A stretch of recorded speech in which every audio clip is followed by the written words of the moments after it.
নমস্কার। আজকে পড়ে শোনাচ্ছি আমার লেখা একটি ভয়ের গল্প, ভ্লগ।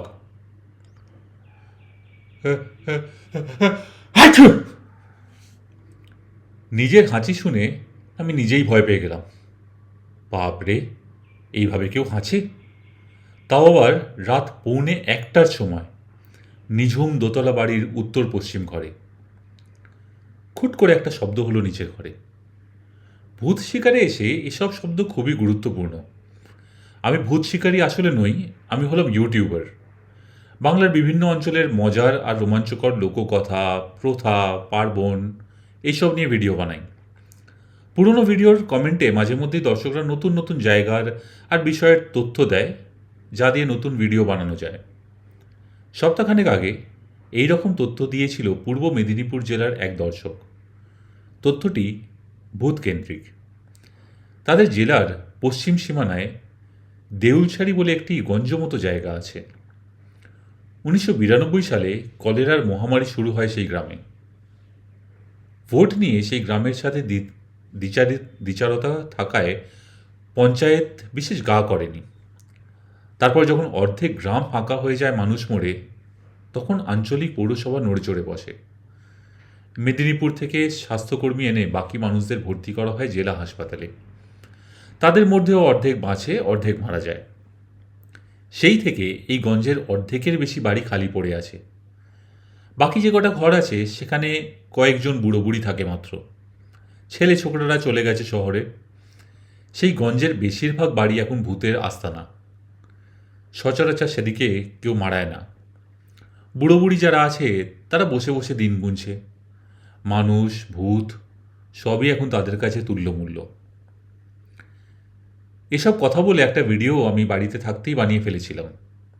আজ এই গ্রামে এসে গ্রামের অলিগলি ঘুরে কিছু শর্টস নিয়েছি। একটু এডিট করে দিলে যাতে গ্রামের নির্জনতাটা বেশ ভালোভাবে ফুটে ওঠে। আর এখন আছি ভিডিওর আসল আকর্ষণে। প্রায় 30 বছরের পরিত্যক্ত একটি বাড়িতে রাত কাটিয়ে তার অভিজ্ঞতা শ্যুট করার জায়গায়। পরিত্যক্ত বলছি বটে, কিন্তু আসলে এই বাড়িটা পঞ্চায়েতের কাজের ব্যবহার হয় সপ্তাহে একদিন করে। পাশের গ্রামের ছেলে ছোকরারা এই গঞ্জের অনেক বাড়িঘরই দখল করেছে। কোথাও চলে ক্যারাম খেলা, কোথাও বা মদের ঠেক। তবে আশেপাশে লোকেরা সাথে কথা বলে যা বুঝেছি, সন্ধ্যের পরে এই গ্রাম তারা একটু এড়িয়েই চলে। অদ্ভুত আওয়াজ, ছায়া নড়ে যাওয়া, এসব কিছু লোক নাকি শুনেছে আর দেখেছে, তবে অনেকেই দেখেনি। মোদ্দা কথা, ভৌতিক উপাদান বেশ ভালোই আছে।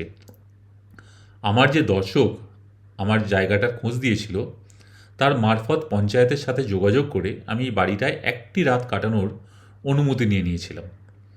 অবশ্য গ্রামীণ উন্নয়নের জন্য চাঁদা হিসেবে 500টি টাকা দক্ষিণা দিতে হয়েছে। সে যাকে, আরও শখানেক টাকা দিতে এই বাড়িতে একটি ঘর বেশ ঝেড়ে ঝুড়ে রাত কাটানোর মতো ব্যবস্থা করে দিয়েছে একটি ফরমাস খাটা ছেলে। আমি একটা ব্যাকপ্যাক, একটা মশার ধূপ, একটা এমার্জেন্সি লাইট, একটা টর্চ, একটা পোর্টেবল রিং লাইট, একটা মাইক্রোফোন, দুটো স্পিকার এবং এক প্যাকেট সিগারেট আর মেঝেতে পেতে শোয়ার একটা চাদর, এই নিয়ে বিকেল 4:30টার দিকে বাড়িটায় গিয়ে হাজির হলাম। সন্ধ্যেটা ঘুমিয়েই কাটালাম, কারণ রাতে শ্যুট করতে হবে। ঘুম যখন ভাঙল, তখন কটা বাজে বোঝা তো দূর, কোথায় আছি তাই খানিকক্ষণ বুঝতে পারলাম না। চারদিকে নিশ্ছিদ্র অন্ধকার আর নিস্তব্ধতা। নিজের হাত চোখের একদম সামনে আনলেও কিছু দেখা যায় না। তখন খেয়াল হলো, মেঝেতে যেখানে শুয়েছিলাম তার পাশেই এমার্জেন্সি লাইট রেখেছিলাম। হাতড়ে সেটা জ্বাললাম। এলইডি লাইটের সাদা আলোয় আশপাশের অন্ধকারটা যেন আরও জমাট বেঁধে গেল। আমি একটা টিস্যু দিয়ে চোখ মুখ মুছলাম। তারপর মাথার চুল একটু এলোমেলো করে দিলাম, যাতে ভিডিওতে দেখে ন্যাচারাল মনে হয়। ক্যামেরা অন করে পরিবেশের একটা বর্ণনা দিয়ে রেকর্ডিং বন্ধ করলাম। তারপর একটা সিগারেট ধরিয়ে উঠে দাঁড়ালাম। ঘরের বাইরে এসে দাঁড়ালাম। আমি জানি ঘরের ডান দিকে দেওয়াল আর বাঁ দিকে দুটো ঘরের পরে নিচে নামার সিঁড়ি, কিন্তু ওই জানা অবধি। ডান দিক বাঁ দিক দুদিকে কালো পিচের মতো গাঢ় অন্ধকার। সামনে একটা জলজ্যান্ত মানুষ দাঁড়িয়ে থাকলেও দেখতে পেতাম না। আমি ঘরে ফিরে এসে আমার এমার্জেন্সি লাইটের পাশে বসলাম। মোবাইলে সময় দেখলাম, সবে রাত 8:30। সারা রাত যে কী করে কাটাবো সেটাই হলো কথা। ভয় করছে না তেমন, তবে কেমন একটা অস্বস্তি হচ্ছে। খুব প্রিয় কিছু ভূতের গল্প মনে পড়ে যাচ্ছে না চাইতেও। খালি মনে হচ্ছে ঘরের দরজার ঠিক বাইরেটাই আমার দিকে তাকিয়ে কেউ দাঁড়িয়ে আছে। সে ঘরে ঢুকতে চায় কিন্তু পারছে না। কখনো মনে হলো ঘরের জানলার নিচে দেওয়াল বেয়ে কেউ বা কিছু একটা সন্তর্পণে উপরে উঠে আসছে। একটু পরেই জানলা দিয়ে সেটা মুখ বাড়াবে ঘরের ভেতর। ভাবতেই আবার এক পন্থা গা শিরশির করে উঠল, সঙ্গে হাসিও পেল। বেশ জমজমাট ভৌতিক পরিবেশ বটে। আচ্ছা, ভয় সিটিয়ে না থেকে এই অনুভূতিটাকে আরেকটু প্রশ্রয় দিলে কেমন হয়? আমি কি আরও ভয় পাবো? ভয় পেয়ে হ্যালুসিনেট করব? আমি ক্যামেরাটা অন করে আমার দিকে ফেরালাম। রিং লাইটটা পাওয়ার ব্যাংকের সাথে কানেক্ট করে জেলে নিলাম। ঘরে অনেকটা হলদেটে আলো ছড়িয়ে পড়ল। তারপর দর্শকদের ক্যামেরার ওপাশে কল্পনা করে বললাম, এখন রাত প্রায় 9টা মতো বাজে। কালের স্রোতে হারিয়ে যাওয়া এই গঞ্জের মৃত্যুপুরীর এই বাড়িতে অবশ্য সূর্য অস্ত যাওয়ার সময় সময়ের হিসাব কেউ রাখে না। তবে কোনো এক সময় নিশ্চয়ই রাখত। এত বড় দোতলা বাড়ি যার ছিল, তার নিশ্চয়ই ভরাট সংসার ছিল। হয়তো বউ ছিল, দুটি ছেলে ছিল, ছেলের বউ ছিল, নাতি ছিল, নাতনি ছিল। তারা বেঁচে থাকলে আজ এই ঘরের হয়তো এক দম্পতি বসে গল্প করত, হয়তো ঝগড়া করত। এই ঘরে আলো জ্বলতো, পাখা চলতো। কে কে মনোলগের মধ্যে কে কে করে চেঁচিয়ে ওঠার কারণ আর কিছু নয়। আমার ঘরের দরজার একটা পাল্লা হঠাৎ একটু নড়ে উঠেছে। হাওয়াতে হয়তো, যদিও হাওয়া তেমন দিচ্ছে না, বরং একটু গুমোট হয়ে আছে সন্ধ্যে থেকে। যেহেতু আমি ভিডিও শ্যুট করেছিলাম, তাই আলোটা ঘোরানো ছিল আমার মুখের দিকে। আলোর পেছনে অন্ধকারে কিছুই ঠাওর করার উপায় ছিল না। তবে আওয়াজটা হওয়ার সাথে সাথে আমি পাশের এমার্জেন্সি লাইটটা জ্বেলে দরজার দিকে ধরলাম। দরজার একটা পাল্লা একটু ভেজানো, আগে হাট করে খোলা ছিল। লাইট হাতে উঠে গিয়ে দরজার বাইরে ডান দিক আর বাঁ দিকে আলো ফেললাম। স্বাভাবিকভাবেই কাউকে দেখতে পেলাম না। নিজের জায়গায় ফিরে এসে ভাবলাম, বেশ ব্যাপার বটে। জাম্পেশ একটা ভিডিও হবে এই উপাদান দিয়ে। একটু রং চড়িয়ে পরিবেশন করলে 1000-10 ভিউ তো পাবই। খুব বেশি নয় জানি, তবে আমার মতো উঠতি ইউটিউবারের জন্য মন্দ নয় মোটেই। আরও ঘণ্টাখানেক কাটল। বলার মতো তেমন কিছু ঘটল না এই সময়ের মধ্যে। আমি মোবাইলে কটা ভিডিও দেখলাম, এই ভিডিওটার এডিটিং নিয়ে একটু ভাবলাম, একটা স্নিকার খেলাম। তারপর এক সময় আবার চোখ লেগে গেল, তারপরেই হাঁচি। আমি অনেকক্ষণ কান খাড়া করে বসে রইলাম, আওয়াজটা আবার হয় কিনা শোনার জন্য। কোনো আওয়াজই পেলাম না। অনেক অনেক দূর থেকে খুব ক্ষীণ কোনো একটা আওয়াজ ভেসে আসছিল, সেটা আমার মনের ভুলও হতে পারে। তবে এই বাড়িতে, এই বাড়ির আশপাশে আর কোনো আওয়াজ পেলাম না। ভাবলাম এইবার আসল খেলা। রাত 1টার সময় ক্যামেরা হাতে ভুতুড়ে বাড়ির পরিক্রমা। সত্যি কথা বলতে কি, খুব যে ইচ্ছে করছিল তা নয়। পরিবেশ মনের ওপর প্রভাব ফেলেই। আমার মন তো খুব সাধারণ একটা মন। ভয় যে করছিল না, এত বড় মিথ্যে কথা বলবো না। কিন্তু নায়ক হওয়ার লোভ যে ভয়ের থেকেও বেশি। আমি মনে মনে ভাবলাম, এই ভিডিওটা পোস্ট করার পর আমার দর্শকদের মধ্যে না জানি কত কমেন্ট করে আমার সাহসের প্রশংসা করবে। এসব ভাবতেই মনে জোর এলো। মনে মনে বললাম, ভূত আমার পুত, পেতনি আমার ঝি, নিজেই নিজের ইউটিউব চ্যানেলে সাবস্ক্রাইব করেছি।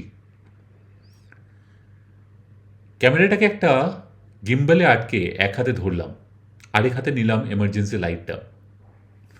ক্যামেরাটাকে আমার দিকে ঘুরিয়ে বললাম, বন্ধুরা, এখন বাজে রাত 1টা। আমি যে গঞ্জে দাঁড়িয়ে আছি, 1992 সালে এই গঞ্জে 6 মাসের মধ্যে প্রায় 1,500 লোক মারা গেছিল। উজাড় হয়ে গেছিল অনেক পরিবার। সেই থেকেই গঞ্জের প্রায় 72টি বাড়ি পরিত্যক্ত হয়ে পড়ে আছে। আশেপাশে গ্রামের অনেকেই মনে করে অপঘাতে মরে সেই সব মানুষের আত্মা এখনও এইসব পরিত্যক্ত বাড়ির অন্ধকারে মিশে আছে। রাতের কেউ এইসব বাড়ির আশপাশ দিয়ে গেলে মাঝে মধ্যে শুনতে পায় চাপা কান্নার আওয়াজ বা যন্ত্রণায় কাতরানোর আওয়াজ। আপনারা জানেন, আমি আজ সেই রকম একটি বাড়িতে রাত কাটাচ্ছি। আর এখন আমরা যাব এই বাড়িটি ঘুরি দেখতে। আমরা আগে দোতলার সব ঘরগুলি দেখব, তারপর একতলার ঘরগুলো দেখব, তারপর আমরা যাব ছাদে। আপনাদের কি মনে হয়, আমরা কি কোনো অশরীরী দেখা পাবো? মৃত্যুর ওপার থেকে কেউ কি আমাদের সাথে যোগাযোগ করার চেষ্টা করবে? এই বাড়ির দেওয়াল, ইট, জানলা, দরজা কিসের সাক্ষী বয়ে বেড়াচ্ছে এত বছর ধরে? চলুন দেখা যাক। এইবার চলে আসি গল্পের উপসংহারে। আমি সেদিন রাতে প্রায় 2 ঘন্টার ওপর হাতে ক্যামেরা নিয়ে পুরো বাড়ি ঘুরে বেরিয়েছিলাম। কখনো অন্য ঘর থেকে কাঠের খড়খড়িতে ঘুণ কাটার শব্দ, কখনো কোনো ঘরে ঢুকতে গিয়ে পায়ের ওপর দিয়ে প্রায় বেড়ালের সাইজের ছুঁচো ছুটে যাওয়া। এসব ছাড়া উল্লেখযোগ্য তেমন কিছু ঘটেনি। বাকি রাতটা ওপরের ঘরে শুয়ে কাটিয়ে দিয়ে পরের দিন কলকাতা ফিরে আসি। সেদিন বিকেলেই আমি সব কটা ভিডিও ফাইল ক্লাউডে আপলোড করে দিই। আমার সঙ্গী যে ছেলেটি এডিটিং করে তাকে পাঠিয়ে দিই সেই রেকর্ডিংগুলো। সেদিন রাতে 12:30টার সময় ছেলেটা আমাকে ফোন করে। একবার নয়, 3 বার পর। আমি সাধারণত একটু দেরিতে শুই, তবে কোথাও শ্যুট করে এলে ক্লান্ত থাকি বলে তাই একটু তাড়াতাড়ি শুয়ে পড়েছিলাম। আমি প্রথম 2টো রিং হওয়ার সময় ফোন সাইলেন্ট করে দিয়েছিলাম। ভেবেছিলাম কাজের কিছু কথা বলবে হয়তো, সেই কাল বললেও হবে। কিন্তু যখন তৃতীয়বার ফোন করলো তখন বুঝলাম সিরিয়াস কোনো ব্যাপার। ফোন ধরে বললাম, কী রে, কতবার ফোন করছিস, সব ঠিক আছে? ছেলেটি বলল, তুমি কি ভিডিও মর্ফ করেছো? এরকম একটা প্রশ্ন শুনে আমি উঠে বসলাম। বললাম, খামোকা ভিডিও মর্ফ করতে যাব কেন? ছেলেটা বলল, না, এটা তো ভয়ের সিরিজ, এফেক্ট দেওয়ার জন্য তো করতেই পারো। আমি বললাম, তুই আমার এডিটার, মর্ফ করতে হলে তো তোকেই বলবো, আমি করব কেন? ছেলেটা বলল, তাহলে লোকটা কে? কোন লোকটা? আমি জিজ্ঞেস করলাম। তোমার সঙ্গে সঙ্গে যে ছিল। কি যাতা বলছিস? কোন ভিডিও দেখতে গিয়ে কোন ভিডিও দেখেছিস? যাতা বলছি না, তোমায় আমি 3-4টে টাইম স্ট্যাম্প হোয়াটসঅ্যাপ করছি, জায়গাগুলো দেখো। তখনই বিছনা ছেড়ে উঠে ল্যাপটপ নিয়ে বসলাম।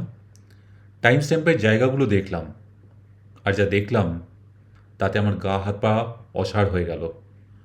ওই বাড়িটায় রাতের সমস্ত ভিডিওগুলো যেখানে আমাকে দেখা যাচ্ছে, সেই সব কটা ভিডিওতে দেখা যাচ্ছে আমার পাশে আরেকটা লোক, রোগা, লম্বা মতন, সাদা উস্কো খুস্কো চুল, মাথা নিচু, গাল দুটো বসে গেছে, আর সেই গালে খোঁচা খোঁচা সাদা দাড়ি।